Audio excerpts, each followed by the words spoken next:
Why is Yuan Fang so shocked when holding two handkerchiefs? It turns out that these two handkerchiefs belong to the mysterious figure, Hu Shi, who has long terrified Yuan Fang.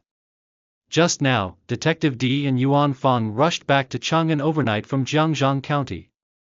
To uncover the reason for the envoy's assassination, Detective D decided to start investigating the burnt kiln. Perhaps they could find some valuable clues there. Indeed, under a burned wooden stake, they discovered a handkerchief. The handkerchief was also partially burnt. At that moment, Detective D remembered that Fu Shi had left behind a similar handkerchief after a previous fight with Yuan Fang. The texture of the two handkerchiefs was identical. Detective D speculated that several incidents were committed by the same person, first, the envoy's murder, then impersonating Jingjing, and finally attacking the kiln. This raised the question: the assassination of the envoy might have been to provoke war between the two nations. But why impersonate Jingjing and burn the kiln? The only truth could be that they were trying to rescue someone in the kiln. But who was the mysterious person in the kiln that they were willing to take such a huge risk to save? To uncover the identity of this mysterious individual, Detective D decided to ask the emperor. The next day, Emperor Wu Zetian arrived at Yuanjue Temple in Shangxiang. The abbot told the emperor that within the monastery was a man who had seen 500 years into the past and 500 years into the future. Such a person exists? I'd like to see for myself, said Wu Zetian. Wu Zetian entered the room where the man was. When she opened the door, she was greeted by a familiar figure. It was none other than Detective D Renjie. The two held hands, exchanged pleasantries, and shared tea. Wu Zetian asked, "Why did you choose to meet in this way, Detective D?" "There's a traitor in the court," D responded. "A traitor?" "Yes. Think about it: the envoy's formation, Lu Jing's secret hiding in the kiln, my mission to return to the capital, these are all top-secret matters. Without a traitor, how could the enemy have known?" Detective D then asked, "Who exactly is this Lu Jing?" Wu Zetian explained that Lu Jing had once participated in a rebellion and held a list of the rebels. D deduced that the envoy's murder was meant to incite war between the Tang Empire and the Turks. Meanwhile, Lu Jing aimed to retrieve the list to ally with the rebels and revolt again. Brother Huaying, this is simply outrageous. At this moment, Zhang Jianji and General Hu Jinghui, who were outside waiting to see the emperor, came in to check the situation. Seeing the emperor with Detective D, they were relieved. Wu Zetian issued several orders. Reinstate Detective D Renjie to his former positions. Cancel the pursuit of Yuan Fang and assign him to work under Detective D. Command General Hu Jinghui to assist Detective D in his investigation and ensure his safety.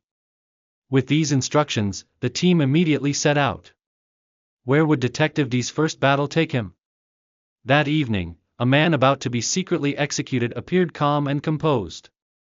He seemed confident that the soldiers couldn't kill him. Within moments, the man, named Li Er, skillfully took out all the soldiers on the execution ground and escaped over the city wall. The magistrate, alarmed, ordered a citywide search for Li Er.